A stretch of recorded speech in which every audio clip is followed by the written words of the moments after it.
بسم الله الرحمن الرحيم. والمفسر وهو ما ازداد وضوحا على النص على وجه لا يبقى فيه احتمال التخصيص والتعبير، نحو قوله تعالى فسجد الملائكة كلهم أجمعون. بسم اللہ الرحمن الرحیم۔ ظاہر اور نص کی تعریفیں ہو چکی، اب مفسر کا بیان ہے۔ آپ کو یہ بات بتائی کہ مصنف رحمۃ اللہ تعالی علیہ نے اسلوب متقدمین اختیار کیا، جس کی وجہ سے یہ اقسام بظاہر متداخل ہیں۔ بہرحال ظاہر اور نص کی تعریف کے بعد مفسر کیا ہے؟ مزداد وضوحاً علی النص، جو وضاحت میں نص سے بھی زائد ہو۔ ظاہر تھا کہ جس کی مراد محض صیغہ سننے سے ہی واضح ہو جائے، جس کی مراد محض صیغہ سننے سے ہی واضح ہو جائے، مراد واضح تھی۔ نص کیا ہے؟ نص ہے کہ بھئی جس میں وضاحت ظاہر کی نسبت زیادہ ہو، لیکن ایسے معنی کے باعث جو متکلم میں پایا جائے، متکلم میں پائے جانے والے معنی کے باعث اس کی مراد ظاہر سے زیادہ واضح ہو۔ ٹھیک ہے، اب جو نص ہے، یہ نص جو ہے یہ ظاہر سے زیادہ واضح ہے، اور مفسر کیا ہے؟ یہ نص سے زیادہ واضح ہے۔ مفسر کیا ہے؟ ظاہر بھی واضح تھا، یہ نہیں کہ واضح نہیں تھا، ظاہر بھی واضح ہے، لیکن نص اس سے زیادہ واضح ہے، اور مفسر اس سے زیادہ واضح ہے۔ مفسر اس درجہ پہ پہنچ چکا ہے کہ اگر عام ہے تو اس میں تخصیص کا احتمال باقی نہیں ہے، اگر خاص ہے تو اس میں تعبیل کا احتمال باقی نہیں ہے۔ سمجھ رہے ہو بات کو؟ اور یہ نقطہ ہے فرق کا۔ یہاں اس نقطے سے فرق ہے نص میں اور مفسر میں، توجہ رکھنا۔ نص کیا ہے؟ نص واضح ہے اس کی مراد بمعنی فی المتکلم، لیکن وہ عام ہے تو تخصیص کا احتمال اس میں ہے، خاص ہے تو تعویل کا احتمال اس میں ہے۔ بات ذہن میں رکھنا، نص کے اندر تخصیص اور تعویل کا احتمال باقی ہوتا ہے، اور جو مفسر ہے وہ اس قدر زائد واضح ہے، اتنی وضاحت اس کے اندر ہے کہ اب نہ تخصیص کا احتمال ہے اور نہ ہی تعویل کا احتمال ہے۔ بات آپ سمجھے نہیں سمجھے؟ ٹھیک ہے۔ فسجد الملائکۃ کلہم اجمعون، فسجد الملائکہ کہ فرشتوں نے کیا کیا؟ سجدہ کیا۔ اب ملائکہ جمع ہے، عام ہے، سمجھ رہے ہو بات کو؟ تو اس میں تخصیص ہو سکتی ہے، کس انداز میں؟ بعض الملائکہ، یا ایک حضرت سیدنا جبریل علیہ السلام، فنادتہ الملائکہ، یہاں پر سارے ملائکہ مراد نہیں ہیں، سیدنا جبریل علیہ السلام مراد ہیں۔ بات آپ سمجھ رہے ہو نہیں؟ تو الملائکہ ہے جمع، لیکن تخصیص کا احتمال ہے۔ فسجد الملائکہ، تخصیص کا احتمال ہے، ہو سکتا ہے بعض نے یا بعض ایک نے کہا کلہم، تخصیص کا احتمال جاتا رہا نہیں جاتا رہا؟ فرمایا نہیں، بعض نہیں، سارے، بعض نہیں سارے۔ بات آئی ذہن میں؟ فسجد الملائکۃ کلہم نے کیا کیا؟ وہ تخصیص کے احتمال کو ختم کر دیا، اب یہ مفسر ہو گیا۔ بات آئی ہے ذہن میں؟ اجمعون کہتے ہیں اس نے تعویل کے احتمال کو ختم کر دیا۔ تعویل کیسے؟ آپ نے کہا رب کریم جل مجدہ کی کلام ہے فسجد الملائکۃ کلہم، ذہن میں آ سکتا ہے کہ بعض نے سجدہ کیا، دوسروں نے دیکھا بھی یہ سجدہ کر رہے ہیں تو اب انہوں نے بھی کر لیا، جی، تو اکٹھے نہیں کیا، مل کے نہیں کیا، انہوں نے یکے بعد دیگرے کیا، پہلے کیا بعض نے، تو دوسروں نے دیکھا بھئی اب ہمیں بھی کر لینا چاہیے، یا دوسروں نے دیکھا کہ ابلیس کو دھتکار دیا گیا ہے تو ڈر کے مارے انہوں نے بھی کر لیا، یہ احتمالات۔ فرمایا نہیں، اجمعون سب نے مل کے سجدہ کیا۔ سمجھ رہے ہو بات کو؟ تو کلہم نے تخصیص کے احتمال کو ختم کر دیا، اجمعون نے تعویل کے احتمال کو ختم کر دیا۔ اب یہ مفسر ہے، اس میں اس قدر وضاحت ہے کہ نہ تخصیص کا احتمال نہ تعویل کا احتمال، یہ مفسر کہلائے گا۔ بات آپ سمجھے نہیں سمجھے؟ ٹھیک ہو گیا؟ دوبارہ سمجھیے توجہ کے ساتھ۔ مسئلہ یہ ہے کہ ظاہر اور نص کی تعریفیں ہو چکی، اب بات ہے مفسر کی۔ مفسر کے بارے میں کہا مزداد وضوحاً علی النص، جو وضاحت میں نص سے بھی زائد ہو۔ آپ غور کریے کہ جو ظاہر تھا اس کی مراد بھی واضح ہے محض صیغہ کو سننے سے، اس کی مراد بھی واضح ہے محض صیغہ کو سننے سے، یہ ظاہر ہے۔ اس کے اوپر ہے نص۔ نص کیا ہے؟ جس کے معنی ظاہر سے بھی زیادہ واضح ہوں، ظاہر سے بھی زیادہ واضح ہوں۔ اس کو کوش اور کیوں کر رہے ہو یار آپ؟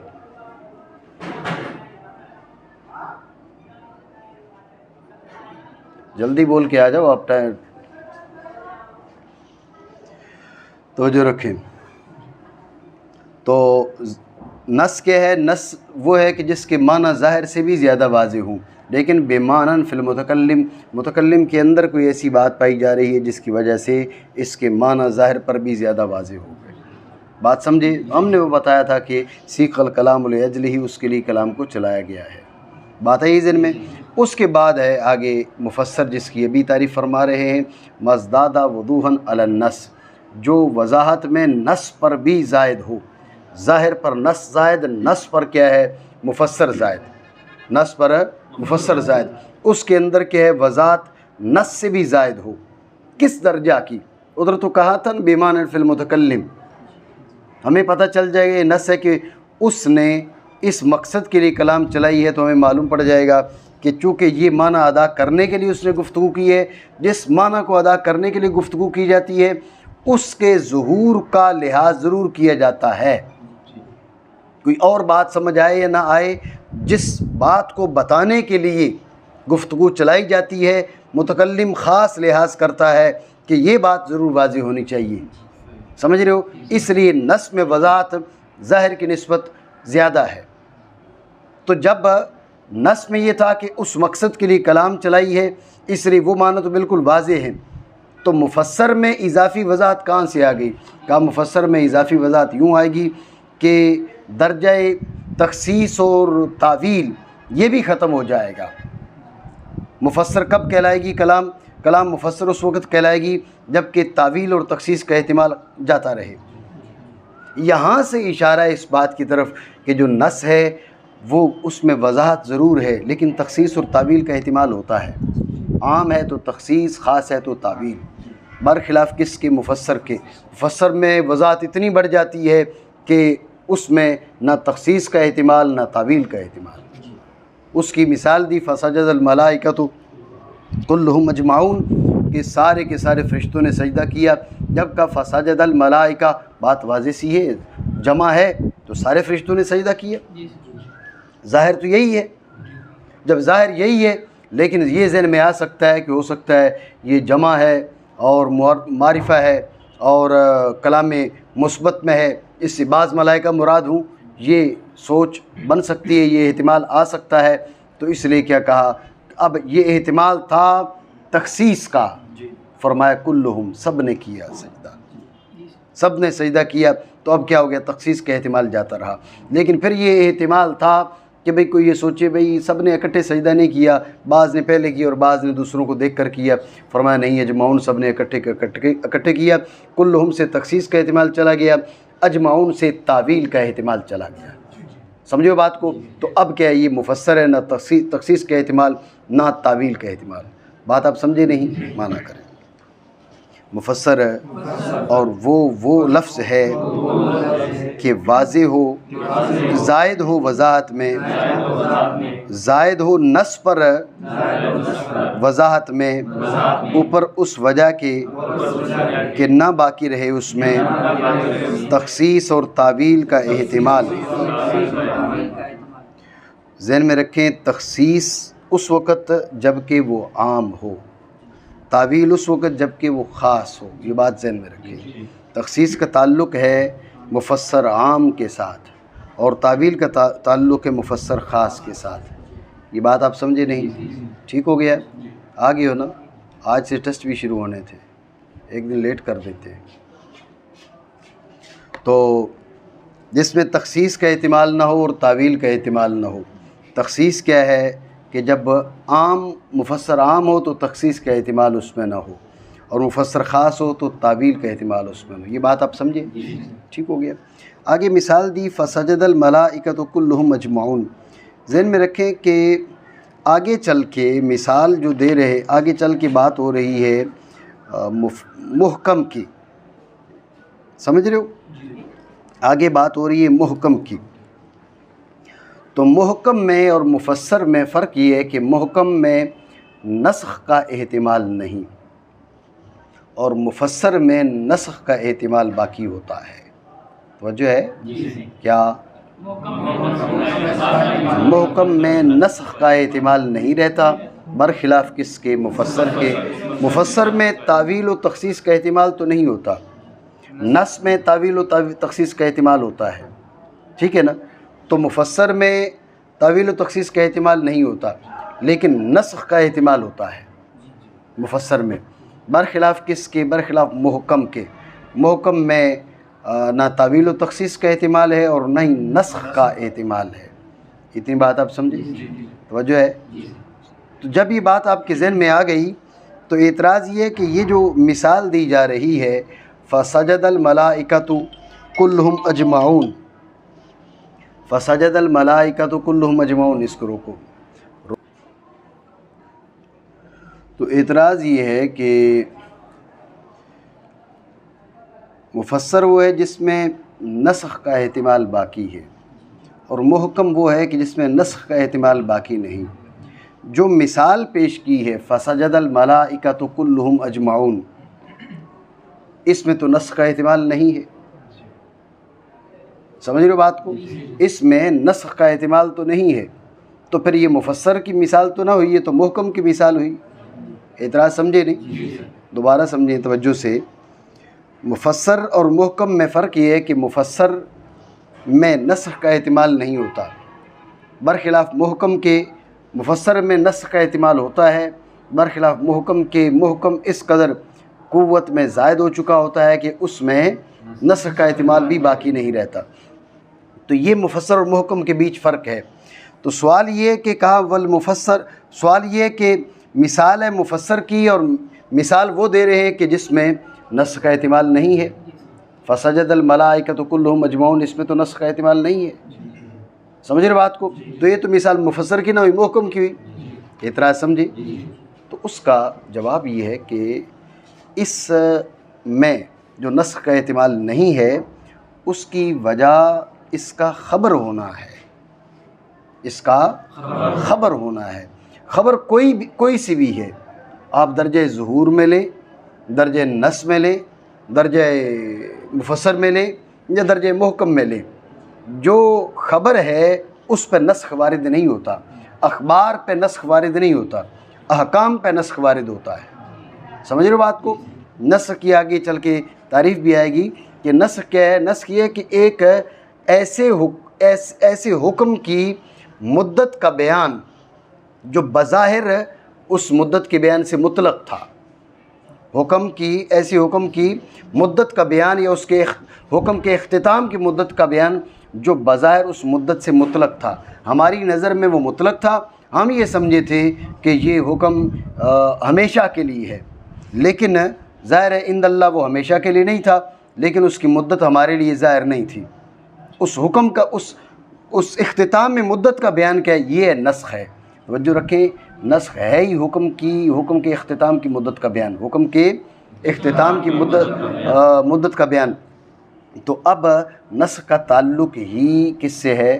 نسخ کا تعلق ہی احکام سے ہے، خبریں تو منسوخ ہو ہی نہیں سکتی۔ بھئی حضرت آدم علیہ السلام کو اللہ رب العالمین نے بنایا، فرشتوں سے فرمایا کہ تم سجدہ کرو، ابھی یہ حکم وارد ہو، ابھی یہ بتایا جائے فرشتوں سے فرمایا سجدہ کرو تو انہوں نے سجدہ کر دیا، بعد میں اس کے منسوخ ہونے کا مطلب کیا ہے؟ منسوخ ہونے کے اس مطلب تو ہو گیا نا معاذ اللہ پچھلی خبر کو جھوٹا قرار دے دینا. سمجھ رہے بات کو؟ تو ذہن میں رکھیں نسخ جو ہے وہ خبروں پر وارد نہیں ہوتا، نسخ خبروں پر وارد نہیں ہوتا. تو اس لیے یہ اگر نسخ کا احتمال نہیں رکھتی تو اس کی وجہ یہ کہ یہ خبر ہے. نہیں سمجھو بات کو؟ یہ اعتراض یہ تھا کہ یہ مثال تو کس کے محکم کی ہے، اس لیے کہ محکم میں اور مفسر میں فرق یہ ہے کہ مفسر نسخ کا احتمال اس میں ہوتا ہے اور محکم میں نسخ کا احتمال نہیں ہوتا. جو مثال پیش کی اس میں تو نسخ کا احتمال نہیں ہے. اعتراض سمجھے؟ یہ اعتراض ہے تو اس کا جواب یہ کہ اس میں نسخ کا احتمال نہ ہونے کی وجہ اس کا خبر ہونا ہے. اس میں نسخ کا احتمال نہ ہونے کی وجہ اس کا خبر ہونا ہے، اس لیے اس کے اندر نسخ کا احتمال نہیں ہے. اس کا محکم ہونا نہیں. اخبار ساری کی ساری اخبار محکمہ ہی کہلائیں گی کیونکہ ان کے اندر نسخ کا احتمال نہیں. تو نسخ کا احتمال ہوتا ہی احکام میں ہے. اس لیے علماء نے کہا کہ بہتر تھا یہاں پر مثال پیش کی جاتی قاتل المشرکین کافہ. توجہ ہے؟ کیوں؟ اس لیے کہ حکم کی مثال وہ تھی قاتل المشرکین کافہ، یہ حکم کی مثال ہے. فرمایا قاتل المشرکین تو المشرکین جمع ہے. ظاہر اس میں یہ ہے کہ اس سے مراد تمام تر مشرکین ہیں. کھڑا ہو جاؤ، کھڑے ہو جاؤ. ہاں تو قاتل المشرکین اب ظاہر یہ ہے کہ اس سے مراد ہے تمام مشرکین ہیں. سمجھ رہے ہو بات کو؟ لیکن پھر بھی احتمال ہے کس کا؟ تخصیص کا. سمجھ رہے ہو؟ احتمال ہے کس کا؟ تخصیص کا. بھائی بعض مراد ہوں. فرمایا کافتن، سب کے سب، سارے کے سارے. سمجھے بات کو؟ تو اب یہ تخصیص کا احتمال جاتا رہا. یہ درجہ کیا ہو گیا؟ درجہ ہو گیا مفسر کا. سمجھو بات کو؟ تم کہو گے تعویل کا، تو ذہن میں رکھے میں نے آپ کو بتایا تعویل جب عام ہے تو اب تخصیص کا احتمال منفی ہو جانا چاہیے، خاص ہو تو تعویل کا احتمال منفی ہو جانا چاہیے. سمجھ رہے بات کو؟ تو یہ المشرکین یہ عام ہے، جب عام ہے تو تخصیص کا احتمال جاتے ہی مفسر بن گیا. بات نہیں سمجھی ہو؟ ٹھیک ہے. تو زیادہ مناسب یہ مثال تھی وہ احکام میں سے کوئی مثال پیش کی جاتی، جیسے قاتل المشرکین کافتن. کافتن نے اس کو کیا بنا دیا؟ مفسر بنا دیا. بات سمجھے نہیں؟ ٹھیک ہو گیا؟ مانا کریں. اور مفسر ہے اور وہ لفظ ہے جو زائد ہو وضاحت میں نص پر اوپر اس انداز کے کہ نہ باقی ہو اس میں تخصیص کا اور تعویل کا احتمال. مثل فرمانے باری تعالیٰ کے تو سجدہ کیا فرشتوں نے سب کے سب نے مل کے. ایک خارجی سوال یہ کیا جاتا ہے کہ اس میں کئی تعویلات ہیں، کئی احتمالات ہیں. انہوں نے ہلکے بنا کے سجدہ کیا، کیسے سجدہ کیا؟ بہت سے احتمالات تو بھی باقی ہیں. آپ نے کیا کہا تھا کہ بھئی تخصیص اور تعویل کا احتمال باقی نہ ہو. تعویلات تو بہت سی ہو سکتی ہیں. توجہ ہے؟ یہ سوال ہے تو اس کا جواب ہے کہ جس وجہ سے، جس جہت سے اس میں تخصیص و تعویل کا احتمال نہ ہو اس جہت سے وہ مفسر ہے، اور جس جہت سے اس میں تخصیص و تعویل کا احتمال ہو اس جہت سے مفسر نہیں ہے. یہ بات ذہن میں رکھیں.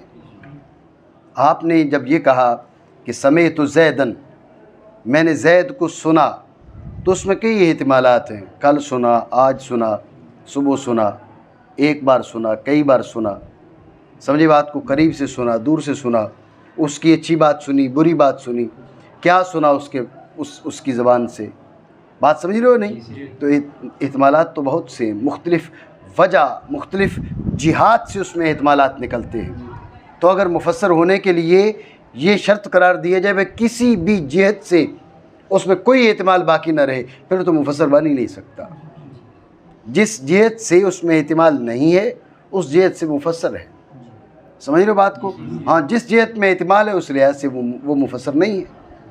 اب بعض نے سجدہ کیا یا کل نے سجدہ کیا، یہ احتمال ختم ہو گیا، کلہم فرما دیا، اس لحاظ سے یہ مفسر ہے. سمجھ رہے بات کو؟ باقی کتنی دیر سجدہ کیا؟ سب نے کیا کیا؟ انہوں نے کیا سجدہ ایک ہی برابر کا وقت سجدہ کیا، یا بعض نے زیادہ دیر سجدہ کیا اور بعض نے کم دیر سجدہ کیا. سمجھ رہے بات؟ یہ سارے احتمالات ہیں، ان احتمالات کے لحاظ سے مفسر نہیں کہلائے گا۔ جو احتمال ختم ہو گیا، جو احتمال کٹ گیا، اس لحاظ سے مفسر کہلائے گا۔ یہ بات ذہن میں رکھنا، ٹھیک ہو گیا؟ دوبارہ سمجھیں، اعتراض یہ کہ آپ نے کیا کہا، اس کے اندر تخصیص کا احتمال بھی نہ ہو، تعویل کا احتمال بھی نہ ہو، یہ مفسر ہے۔ تو اعتراض یہ کہ ایسی بے شمار احتمالات تو اب بھی موجود ہیں۔ فسجد الملائکۃ کلھم اجمعون میں انہوں نے کس انداز میں سجدہ کیا، کتنی دیر سجدہ کیا، کہاں پر سجدہ کیا، سمجھ رہے بات کو؟ بہت سے احتمالات ہیں۔ تو اس کا جواب یہ ہے کہ اس کو مفسر اس جہت سے کہا جائے گا جس جہت سے اس میں احتمال ختم ہو جائے۔ احتمال کٹ گیا، مٹ گیا تو مفسر ہے۔ جس جہت سے احتمال باقی ہے اس جہت سے وہ مفسر نہیں ہے۔ بات سمجھے ہو؟ مثل فرمان باری تعالیٰ کے تو سجدہ کیا فرشتوں نے، سب کے سب نے مل کے۔ جی وحكمه الإيجاب قطعا بلا احتمال تخصيص وتأويل إلا أنه يحتمل النسخ۔ بس توجہ رکھیں، حکم اس کا کیا ہے؟ حکم ہے ایجاب الحکم قطعا۔ کیا؟ ایجاب الحکم قطعا۔ کیوں آواز نہیں آ رہی؟ جھک کے سن رہے ہیں نا جی؟ ابھی آ رہی؟ صحیح، بیٹھ جا، بیٹھو۔ ایجاب الحکم قطعا، قطعی طور پر کیا حکم کا ایجاب۔ قطعا کے معنی میں آپ کو پہلے بتا چکا کہ ایک قطع بالمعنی الاخص ہے اور ایک قطع بالمعنی العام ہے۔ یہاں پر قطع بالمعنی العام مراد لے، قطع بالمعنی العام، سمجھے بات کو؟ احتمال ناشی عن دلیل کی نفی، کس کی؟ ایجاب الحکم قطعا، قطعی طور پر یہ حکم کو واجب کرتا ہے، لیکن کیا ہے؟ کہا انہو یحتمل النسخ، نسخ کا احتمال باقی رہتا ہے، اور کوئی بات نہیں، مانا کرے، اور اس کا حکم ایجاب ہے۔ الف لام عوض مضاف الیہ کے بنائیں ایجاب الحکم، کیا؟ حکم کو واجب کرنا ہے قطعا۔ تو آپ سوال کر سکتے ہیں کہ ظاہر اور نص کے معنی بھی تو آپ یہی کرتے ہیں، ظاہر اور نص کا مفاد بھی تو اسی کو بھی بتایا جاتا ہے۔ آپ دیکھیں نا، انما یظہر التفاوت فی موجب هذه الاسامی عند التعارض اما الکل فیوجب ثبوت من تزمہ یقینا۔ اما الکل، سارے کا سارا، ظاہر نص مفسر محکم، سارے کا سارا وہ کیا کرتا ہے؟ فیوجب ثبوت ما انتظمہ یقینا، وہ جس کو شامل ہے اس کے ثبوت کو واجب کرتا ہے یقینی طور پر۔ توجہ ہے؟ تو ظاہر کا بھی یہی حکم ہے، ایجاب الحکم قطعا، نص کا بھی ایجاب الحکم قطعا، مفسر کا بھی ایجاب الحکم قطعا۔ تو پھر فرق کیا ہوا؟ سوال بنا نہیں؟ تو اس کا جواب دیتے ہو کہ بلا احتمال تخصیص و تعویل۔ ہم آپ کو بتا چکے کہ مفسر کے اندر وضاحت اتنی زائد ہو چکی ہے کہ اب نہ تخصیص کا احتمال باقی ہے، نہ تعویل کا احتمال باقی ہے۔ اس درجہ پہ چونکہ آ چکا ہے مفسر، تو اب وہ جو نص ہے وہ بھی ایجاب الحکم قطعا ہے، لیکن تخصیص و تعویل کا احتمال ہے۔ یہاں پر یہ بھی ایجاب قطعا ہے لیکن تخصیص و تعویل کا احتمال نہیں ہے۔ فرق سمجھے نہیں؟ ٹھیک ہو گیا؟ مانا کریں بغیر تخصیص اور تعویل کے احتمال کے۔ تو پھر اس میں اور محکم میں کیا فرق ہے؟ یہ الا انہ یحتمل النسخ، یہ اس کا جواب ہے کہ اس میں نسخ کا احتمال باقی ہے، ٹھیک ہے، مگر وہ حکم احتمال رکھتا ہے نسخ کا۔ جی فإذا ازداد قوة وحكم المراد به عن التبديل سمي محكما۔ بس آپ غور کیجئے، محکم کی تعریف، محکم میں یہ نہیں کہا مزداد وضوحاً، مزداد وضوحاً علی المفسر، جس میں وضاحت مفسر سے بھی زائد ہو، یہ نہیں کہا۔ یہ سمجھے کیوں نہیں کہا؟ اس لیے نہیں کہا کہ بھئی مراد تو ظاہر کی بھی بالکل واضح تھی، ایسا نہیں ہے، نص کی اور واضح ہو گئی، مفسر اس درجہ ظہور تک پہنچا ہوا ہوتا ہے کہ اب مزید وضاحت اس میں ہو ہی نہیں سکتی، سمجھے؟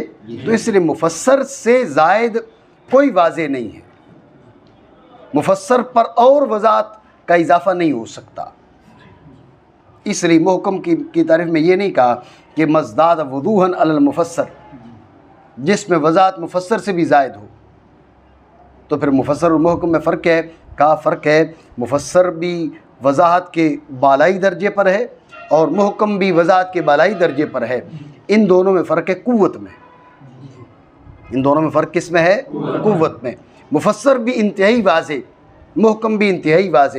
فرق یہ ہے کہ مفسر چونکہ نسخ کا احتمال ہے، محکم میں نسخ کا احتمال نہیں ہے. اس کی طاقت زیادہ ہے، اس کی قوت زیادہ ہے.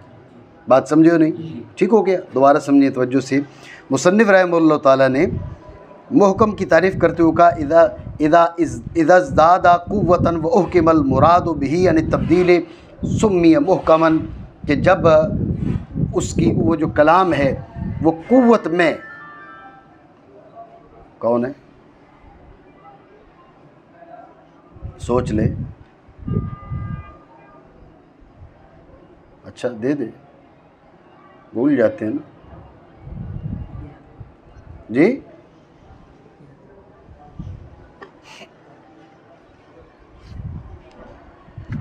توجہ ہے.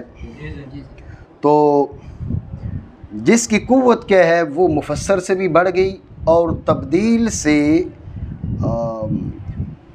مراد جو ہے اس کی تبدیلی سے وہ محکم ہو گیا. نسخ سے وہ نسخ کا احتمال اس سے جاتا رہا. اب کیا ہے؟ اب وہ محکم ہے. تو میں نے آپ کو کہا یہ نہیں کہا مزداد وضوحاً، بلکہ کیا کہا مزداد قوتاً.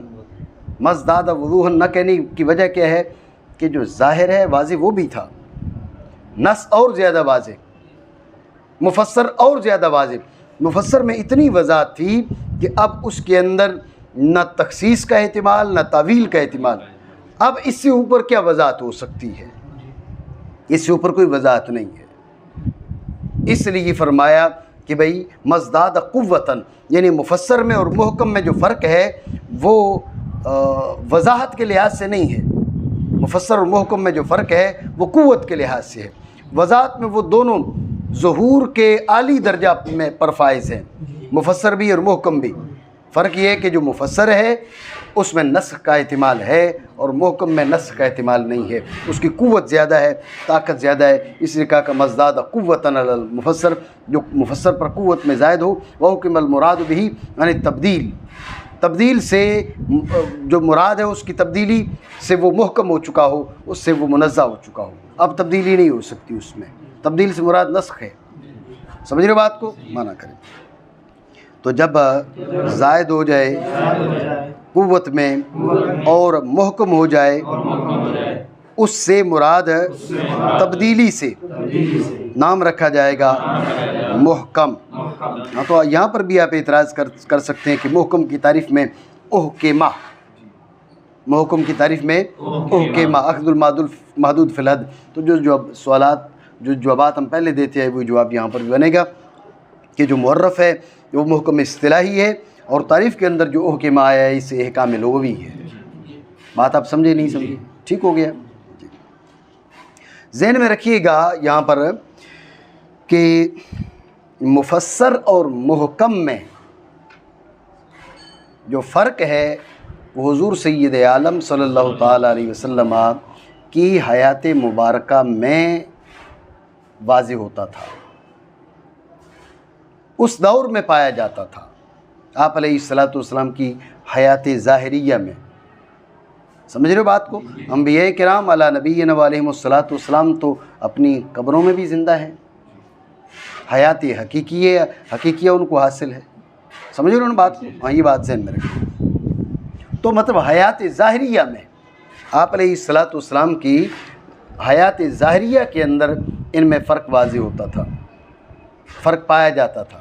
رسول اللہ صلی اللہ تعالیٰ علیہ وسلم کے وصال کے ساتھ نسخ کا احتمال سرے سے ختم ہو گیا.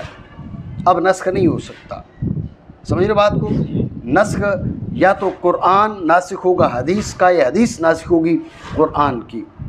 جب وحی کا نزول اپنے اختتام کو پہنچا اور رسول اللہ صلی اللہ تعالیٰ علیہ وسلم کی احادیث مبارکہ، احادیث طیبہ ظاہری حیات سے متعلقہ وہ بھی اپنے اختتام کو پہنچی. اب نسخ کا احتمال جاتا رہا. اب ذہن میں رکھنا جو احکام مفسرات ہیں وہ بھی احکام محکمہ ہیں, سمجھو بات. لیکن وہ محکم کیوں کہلا رہے ہیں؟ وہ رسول اللہ صلی اللہ تعالی وسلم کے وصال کی وجہ سے, اس لیے اس کو محکم لغیر ہی کہیں گے, سمجھ رہے بات کو. اور ایک وہ محکم ہے جو لعین ہی محکم ہے. ذہن میں رکھنا اخبار ساری کی ساری محکم لعین ہا ہیں. آیات متعلقہ ذات و صفات, یہ بھی چلو بات ذہن میں رکھ لو. آپ کے ذہن میں شاید بات ہے نہیں ہے, تو ایک مولوی صاحب آئے تھے خطا اجتہادی پر مجھ سے بات کرنے کے لیے جی, تو انہوں نے کہا کل هو اللہ احد جو ہے یہ بھی منسوخ ہو سکتا ہے. میں نے کہا لا حول ولا قوت الا باللہ. اب رب کریم جل وعلا کی وحدانیت کا بیان ہے, اس کے منسوخ ہونے کا مطلب کیا ہے؟ معاذ اللہ ثم معاذ اللہ. بھئی معاذ اللہ, اللہ کریم کی طرف سے آیت بار نازل ہو جائے کہ نہیں اب معاذ اللہ ثم معاذ اللہ نقل کفر نہ باشد. بھئی اب ہم 2 ہو چکے ہیں, جب ہم 3 ہو چکے, قل هو اللہ احد کے منسوخ ہونے کا یہی مطلب بنے گا نا, اور کیا بنے گا؟ یعنی ان حضرات کا علمی مبلغ اتنا بھی نہیں ہے, آپ سمجھیں. اور فیصلے کس کے کر رہے ہیں؟ صحابہ اور اہل بیت کے. نظریے یہ بنا رہے ہیں کہ بھئی ہم دلائل کی روشنی میں صحابہ اور اہل بیت کی جانب خطا اجتہادی کی بھی نسبت کر سکتے ہیں. اتنی بڑی شخصیات ہیں جی, تو یہ اتنی بڑی شخصیات ہیں کہ معاذ اللہ صحابہ کرام رضی اللہ تعالیٰ عنہ اجمعین, صحابہ کرام میں تو سیدنا صدیق اکبر بھی ہیں نا جی. تو اب یہ فیصلہ کریں گے کہ حضرت ابوبکر صدیق رضی اللہ تعالیٰ عنہ کہاں پر درست تھے اور کہاں پر ان سے خطا اجتہادی ہوئی. دلائل شرعیہ کی روشنی میں یہ فیصلے کریں گے. جو کہہ رہے قل هو اللہ احد پہ نسخ وارد ہو سکتا ہے, منسوخ ہو سکتی ہے, معاذ اللہ من ذالک. ٹھیک ہے, یہ ان کا مبلغ علمی ہے, یہ ان کی سوچ ہے, یہ ان کی فکر ہے, یہ ان کی حیثیت ہے. اللہ تبارک و تعالی اپنا فضل فرمائے. تو بہرحال یہ بات ذہن میں رکھیں کہ اخبار تو ساری کی ساری محکم لعنہا ہیں. ٹھیک ہے, آیات متعلقہ ذات و صفات جو ہیں ان پر نسخ کیسے وارد ہو سکتا ہے؟ سمجھ رہے بات کو. وہ واحد ہے, وہ حی ہے, وہ قیوم ہے, وہ سمیع ہے, وہ بصیر ہے. تو معاذ اللہ کل کو کوئی نسخ وارد ہو جائے گا کہ اب وہ معاذ اللہ صفت سما, معاذ اللہ ثم معاذ اللہ صفت سما چھن چکی ہے رب کریم سے, معاذ اللہ ثم معاذ اللہ. یہ کیا بات ہے؟ کتنی بڑی جہالت ہے. سمجھو بات کو. یہ تو کفریات سے ہے.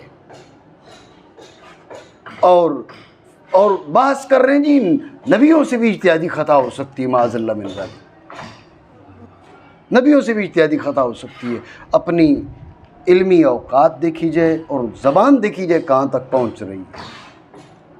اور وہ جو ان کا بڑا گرو ہے اس نے جناب والا, اس نے کہا ان الامکان اذا کان متعلقا بالماضی یستلزم الوقوع. امکان کا جب ماضی کے ساتھ تعلق ہو تو اس کو وقوع لازم ہوتا ہے. ہم نے اسے بڑے چیلنج کیے, ہم نے اسے کہا یہ ثابت کر. اس کو 10 زندگیاں اور مل جائیں جب بھی ثابت نہیں کر پائے گا. بھئی امکان کا تعلق ماضی کے ساتھ ہو جائے تو اس کو وقوع لازم ہوتا ہے. تو میں نے اسے کہا, میں نے کہا کہ ماضی میں سورج کا تباہ پھٹ جانا ممکن تھا نہیں تھا؟ ممکن تھا, تو ہو چکا جی. 2018 میں تو وزیر اعظم بننے کا تجھے شوق تھا, تو تیرا وزیر اعظم بننا تو پھر ممکن تو تھا. تو آج کل جو ہے وہ پھر عمران خان صاحب وزیر اعظم نہیں ہے, تو وزیر اعظم ہے. کیسی جاہلانہ بات ہے, اور اس کے استدلالات ایسی جاہلانہ ہوتے ہیں. ٹھیک ہے نا. ہاں تو ہوتا ہے, وہ ہمارے یہاں کہتے ہیں بھئی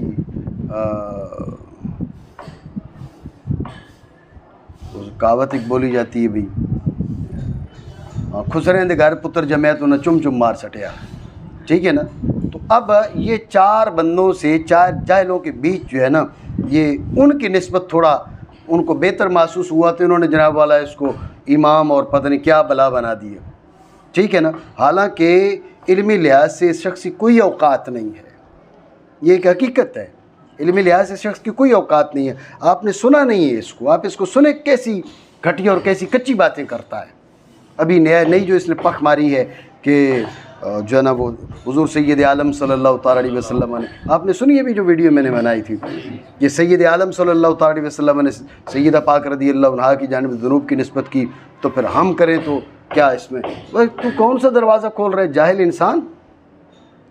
لیکن آپ دیکھیں کہ اللہ کی توفیق چھن جائے تو لوگوں کی حالت کیا ہوتی ہے۔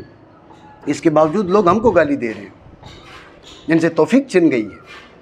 یہ سیدھی سادی بات ہے جو اس کا استدلال بالکل غلط ہے، اور اس پہ سینکڑوں حوالہ جات میں پیش کر سکتا ہوں جی، حتیٰ کہ میں نے اعلیٰ حضرت رحمۃ اللہ تعالیٰ علیہ کا حوالہ ذکر کیا، آپ نے فرمایا کہ آپ نے ذکر کیا امام ابن الحاج کے حوالے سے، فتاوی رضویہ 8ویں جلد میں ہے کہ اگر کسی شخص نے کسی نبی کے بارے میں تلاوت قرآن و حدیث کو چھوڑ کے کہا انہو عصا یا انہو خالف فقط کفر، وہ بندہ کافر ہو جاتا ہے۔ حالانکہ وہ عصا آدم و ربہ قرآن ہے، لیکن تلاوت میں تو پڑھ سکتے، اپنے طور پہ نہیں پڑھ سکتا۔ روایت حدیث میں تو بول سکتے، ورنہ نہیں بول سکتا، ورنہ بولے گا تو بندہ کافر ہو جائے گا۔ اور یہ کوئی اعلیٰ حضرت رحمۃ اللہ تعالیٰ علیہ کی بات نہیں، امام ابو بکر ابن العربی رحمۃ اللہ تعالیٰ علیہ اور دیگر بے شمار ائمہ علماء جی، اور شیخ محقق رحمہ اللہ تعالیٰ، مطلب یہ تو صرف مثالیں دے رہا ہوں، ورنہ سب اہل علم کا، علماء اسلام کا یہی نظریہ ہے۔ ایسے تھوڑا یہ کہ دیکھو نا جی، رب ہے نا، رب اپنے بندوں کے بارے میں جو چاہے بات کرے۔ انبیاء کرام علیہم الصلوۃ والسلام کی شانیں بہت بڑی ہیں، لیکن اس کے باوجود اس کریم کے تو بندے ہیں نا جی، اور نبیوں کی شانیں بہت بڑی ہیں، لیکن اس کے سامنے ان کو عاجزی انکساری ہے۔ وہاں پر کہتے ہیں ربنا ظلمنا انفسنا، وہ کہیں تو کہیں، وہ فرمائیں تو فرمائیں، ہماری کیا اوقات ہے کہ ہم ایسی بات کریں؟ سمجھ رہے ہو بات کو؟ ہم اپنے استاذ، تو میرے بارے میں کوئی بات کرو تو مجھے بھی اچھی نہیں لگے گی، اپنے والد کے بارے میں بات کرو تو والد کو بھی اچھی نہیں لگے گی۔ ہم جن لوگوں کی اوقات ہی نہیں ہے، عمر میں تم سے بڑے ہیں، تو بات آپ ہمارے لیے کرو تو ہمارے حق میں کرو تو بے ادبی ہے، تو اللہ کے نبی، اللہ کے رسول اور صحابہ اور اہل بیت اعظام، کیسا جاہلانہ استدلال ہے۔ تو یہ بات ذہن میں رکھیں، اس کو چار جاہلوں نے مل کر بڑا بنا لیا ہے، اور کوئی بات نہیں ہے۔ میں بکی شریف گیا تھا تو انہوں نے مجھے بڑی نقطے کی بات کی، انہوں نے کہا مسئلہ یہ ہے کہ یہ بات کرتا تھا، ہم سن لیتے تھے۔ بکی شریف میں ایک عالم آئے ہوئے تھے، بکی شریف میں وہ استاذ نہیں ہے، کہیں اور سے ایک عالم آئے ہوئے تھے، انہوں نے مجھے کہا کہ یہ بات کرتا تھا، ہم سن لیتے تھے، تو پھر ہمارا علم کا کیا تھا؟ اس کی تقریریں، اس وجہ سے ہم نے بھی اس کو بڑا بنایا ہوا تھا۔ اب جب سامنے سے دوسرے بندے نے جواب دینے شروع کیا تو ہمیں پتہ، اس نے کہا نا جی بکی جی والوں نے جو لیٹر جاری کیا وہ معتزلہ کی رائے ہے۔ میں نے اس پہ بتایا بھی معتزلہ کی رائے ہے، لیکن امام ابو الحسن اشعری کی یہ رائے ہے، امام قرطبی کی رائے ہے، امام مزنی کی رائے یہ ہے، اشاعرہ میں سے اکثریت کی یہ رائے ہے، اور یہ سارے اہل سنت ہیں۔ امام ابو بکر باقلانی کی یہ رائے ہے۔ آپ اس کو معتزلہ کی رائے کہہ کر تو آپ جو ہے جامعہ محمدیہ نوریہ رضویہ اہل سنت کا مرکز ہے، آپ ان پر اعتراض کرنا چاہ رہے ہیں۔ اس وقت اب ان کے پاس، اس کے پاس بھی کوئی جواب نہیں رہا، اس نے تو معتزلہ کہہ دیا تھا۔ اگر آپ کتابوں کی طرف رجوع نہ کرتے تو سارے کہتے ہیں ہاں یار بکی جی والوں نے غلطی کی ہے، یہی لوگ تو یہ سمجھتے ہیں نا۔ لیکن جب دوسری رائے سامنے آئی تو پتہ چلا کہ غلطی بکی جی والوں نے نہیں کی، غلطی اس بیوقوف کی ہے، بے عقل کی، چتر بے مہار کی، سمجھ رہے ہو؟ بات کہیں اور چلے گی۔ تو بات یہ کہ علمی مبلغ ان حضرات کا یہ ہے، ان کے نزدیک جو قل اللہ احد پہ بھی معاذ اللہ نسخ وارد ہو سکتا ہے، اور فیصلے کس کے کر رہے ہیں؟ فیصلے نبیوں کے کر رہے ہیں، کہ نبی بھی معاذ اللہ خطا اجتہادی کر سکتے ہیں، معاذ اللہ۔ پڑھیں آگے۔ وإنما يظهر التفاوت في موجب هذه الأسامي عند التعارض، أما الكل فيوجب ثبوت منتظم ويقين۔ ذہن میں رکھیں یہ بات، پہلے بھی آپ کو بتائی، ظاہر، نص، مفسر، محکم، سب کا حکم ہے ایجاب الحکم قطعاً۔ سب کا حکم کیا ہے؟ ایجاب الحکم قطعاً۔ جب سب کا حکم ہے ایجاب الحکم قطعاً تو چار قسمیں بنانے کی ضرورت کیا ہے؟ سیدھا سیدھا کہہ دیتے معنی واضح ہوں تو وہ ایجاب الحکم قطعاً کرتا ہے، مختصر، اس میں ظاہر بھی آ جاتا، نص، مفسر، محکم، سب کے معنی واضح ہوتے ہیں نا، تو یہ کہا جاتا کہ معنی واضح ہوں تو وہ ایجاب الحکم قطعاً کا افادہ کرتا ہے۔ یہ چار قسمیں بنانے کا کیا فائدہ ہوا؟ فرق کیسے واضح ہوگا ان کے بیچ میں؟ سمجھے؟ تو اس کا انہوں نے جواب دیا کہ فرق اور تفاوت ہوتا ہے تعارض کے وقت، جب ایک دوسرے کے مقابلے میں آ جائیں، ظاہر اور نص معارض ہوں تو نص کو رجحان حاصل ہوگا، اب پتہ چلے گا، نص اور مفسر تو مفسر، مفسر اور محکم تو محکم، سمجھ رہے بات کو؟ تو یعنی ہے سب میں سب ہی ایجاب الحکم قطعاً کرتے ہیں، لیکن جب معارض ہو تو اب ان کے بیچ فرق معلوم پڑتا ہے، تفاوت ظاہر ہوتا ہے، تو لہٰذا فائدہ ہے اس بحث کا۔ جو 4 قسمیں بنائی ہیں، اب دیکھیں نا مثال سمجھیں کہ جیسے فرمایا کہ وَأُحِلَّ لَكُم مَّا وَرَاءَ ذَلِكُمْ، اس کے علاوہ ساری عورتیں حلال۔ اب یہ ظاہر ہے بھائی دو بھی حلال ہیں، 3 بھی، 4 بھی، 5 بھی، 10 بھی، 15 بھی، 18 بھی، 20 بھی، 50 بھی، سمجھ رہے بات کو؟ وَأُحِلَّ لَكُم مَّا وَرَاءَ ذَلِكُمْ، اس کے علاوہ سب حلال۔ یہ ظاہر ہے عدد کے بارے میں بھی، عدد کے بارے میں بھی ظاہر ہے کہ بھئی عدد جو مرضی ہو، سمجھ رہے بات کو؟ اب اس کے مقابلے میں فرمایا فَانكِحُوا مَا طَابَ لَكُم مِّنَ النِّسَاءِ مَثْنَىٰ وَثُلَاثَ وَرُبَاعَ، 2 3 4۔ اب یہ عدد میں نص ہے، وہ عدد کے بارے میں ما ظاہر تھا، ایسے ہی یہ نص وہ ظاہر چاہ رہا ہے کہ بھئی عورتیں 2 4 6 8 10 بھی حلال ہیں، نص کہہ رہی ہے 4،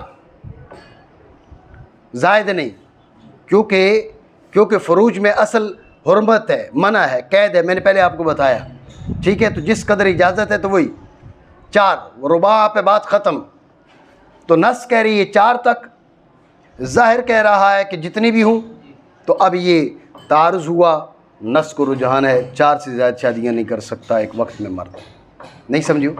ٹھیک ہو گیا؟ تو اب یہ غور کریں، اگر ہم الگ الگ قسمیں نہ بناتے تو پریشانی بن جاتی یہاں پر، بھئی معنی تو دونوں کے واضح ہے، ترجیح کس کو دے؟ سمجھ رہے بات کو؟ تو جب ہم نے 2 قسمیں بنا لی، بھی ایک ظاہر ہے ایک نص ہے، تو ترجیح کس کو حاصل ہے؟ نص کو حاصل ہے، سمجھ رہے بات کو؟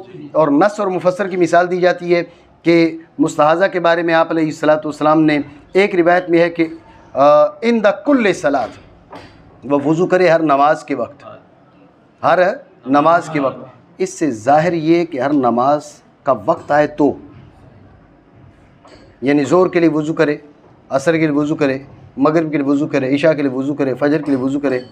اب فجر کے لیے وضو کیا تو اس وقت کے دوران جو بھی نماز پڑھے وہ پڑھ سکتی ہے، ظہر کے لیے وضو کیا تو اس وقت کے دوران جو پڑھنا چاہے پڑھ سکتی ہے، عصر کا بھی یہ مسئلہ، مغرب اور عشاء بھی، سمجھ رہے بات کو؟ عند کل صلاۃ۔ لیکن یہ احتمال ہے کہ اس سے مراد ہو اس وقت کے اندر جتنی بھی نمازیں پڑھے ہر کے لیے الگ سے وضو کرے، یہ بھی احتمال ہے۔ ظاہر یہ ہے کہ بھائی ہر ایک نماز کے لیے ہر ایک نماز کے وقت وضو کرے، عند کل صلاۃ سے مراد کیا ہے؟ ظہر، عصر، مغرب، عشاء، فجر، سمجھ رہے ہو بات کو؟ لیکن یہ احتمال ہے کہ ہو سکتا ہے اس سے مراد ہو بھائی ظہر کے اندر جتنی نمازیں پڑھے اس کے لیے الگ وضو، 4 فرض پڑھے ظہر کے اس کے لیے وضو، فجر کے رہ گئے تھے، قضا رہ گئی تھی اس کے لیے وہ 2 فرض پڑھے تو اس کے لیے وضو، سمجھ رہے بات کو؟ پچھلی رات کے وتر تھے وہ پڑھے تو اس کے لیے وضو، سمجھ رہے بات کو؟ تو یہ احتمال ہے۔ دوسری حدیث میں فرمایا عند وقت کل صلاۃ، لوقت کل صلاۃ، لوقت کل صلاۃ، ہر نماز کے وقت کے لیے وضو کرے، اس میں عند کل صلاۃ، اس میں لوقت کل صلاۃ، اس میں وقت کی صراحت آ گئی، احتمال جاتا رہا، یہ مفسر بن گیا، لوقت کل صلاۃ مفسر کے درجے میں آ گیا، عند کل صلاۃ کو نص کے درجے میں رکھے، لوقت کل صلاۃ مفسر کے درجے میں آ گیا۔ مفسر اور نص ایک دوسرے کے مقابل، نص کہہ رہی ہے ہر نماز کے لیے، مفسر کہہ رہے ہیں ہر نماز کے وقت کے لیے، ہر نماز کے لیے نہیں، سمجھ رہے ہو بات کو؟ لہٰذا مفسر پہ عمل ہوگا، ایک نماز کا جو وقت آیا اس کے لیے وضو کر لیں، اس کے اندر جتنی نمازیں پڑھے اس کو اجازت ہے، سمجھ رہے ہو بات کہ نہیں؟ ٹھیک ہے؟ مفسر اور محکم میں آپس میں معارضہ کی مثال فرمایا واشہدوا ذوی عدل منکم، واشہدوا ذوی عدل منکم، تمہارے 2 عادل جو ہیں ان کو گواہ بنا لو۔ اب چاہے وہ محدود فی القذف ہوں یا محدود فی القذف نہ ہوں. قذف کے معاملے میں ان پہ حد لگی ہو یا نہ لگی ہو. سمجھے بات کو؟ اس میں یہ نہیں فرمایا کہ محدود فی القذف نہ ہونا ضروری ہے. فرمایا واشہدوا ذوی عدل منکم. اس آیت کا تقاضا ہے کہ محدود فی القذف ہوں تو ان کو بھی گواہ بنایا جا سکتا ہے. جی ادھر فرمایا ولا تقبلوا لهم شہادۃ ابدا. کبھی بھی ان کی گواہی قبول نہ کرو. توبہ ان کی قبول ہے لیکن حد قذف لگ گئی جس شخص پہ اس کی گواہی کبھی بھی مقبول نہیں ہے. اس کو اٹھاؤ. تو اس کی گواہی کبھی بھی مقبول نہیں ہے. ذہن میں رکھیں لفظ ابدا آ گیا. یہ تعبید کے توقید کے الفاظ آ جائیں تو نسخ کا احتمال جاتا رہتا ہے. ابھی میں نے آپ کو بتایا تھا نسخ کا احتمال کب ہوتا ہے؟ حکم مطلق کی مدت کا بیان. حکم مطلق. اب ولا تقبلوا لهم شہادۃ ابدا آ گیا نا, مطلق تو رہا نہیں ہے, لہذا اس پہ نسخ وارد نہیں ہو سکتا. جب نسخ وارد نہیں ہو سکتا تو یہ محکم ہے. ادھر محکم ہے ولا تقبلوا لهم شہادۃ ابدا, ادھر ہے واشہدوا ذوی عدل منکم. یہ مفسر ہے وہ محکم ہے تو محکم کو رجحان حاصل ہوگا تو محدود فی القذف کی گواہی بالکل مقبول نہیں ہے. اگر اس نے توبہ کر لی وہ عادل بن گیا تو ذوی عدل منکم میں شامل ہوگا. لیکن ولا تقبلوا لهم شہادۃ ابدا فرما رہا ہے کہ نہیں, محکم کہہ رہا ہے اس کی گواہی نہیں لیں گے. اس کو ساری زندگی کی سزا یہ ہے کہ اس کی گواہی نہیں لیں گے. عادل ہے توبہ کر لے کچھ بھی بن جائے لیکن اس کو سزا یہ ہے کہ اس نے جو ہے نا وہ ایماندار پر کیسی تہمت رکھی تھی, لہٰذا اس کو سزا یہ کہ ساری زندگی اس کی گواہی مقبول نہیں ہے. سمجھ رہے بات کو؟ تو ہم محکم اور مفسر آپس میں معارض ہوئے تو محکم کو رجحان حاصل ہے. بات آپ سمجھے نہیں سمجھے؟ تو بہرحال بات کیا ہوئی تھی؟ سوال یہ کہ جب ساری کی ساری ایجاب قطعاً کرتے ہیں تو فرق کیسے واضح ہوگا اور تفصیل کی کیا فائدہ ہے؟ تو کہا یہ ضرور تفاوت عند تعارض. جب تعارض ہو تو تفاوت واضح ہوگا, فرق واضح ہوگا. بات سمجھے نہیں؟ معنی کریں. ظاہر ہوگا تفاوت ان ناموں کے موجبات میں تعارض کے وقت. یہ بھی ذہن میں رکھیں, آگے چل کے معارضہ کی جب تعریف آئے گی تو بات معلوم ہوگی کہ تعارض بھی معصوری ہوگا, کیونکہ تعارض حقیقی کے لیے دونوں دلیلوں کو برابر ہونا ضروری ہے. ظاہر و نص کو ہم برابر نہیں مان رہے, نص اور مفسر کو برابر نہیں مان رہے, مفسر محکم کو برابر نہیں مان رہے.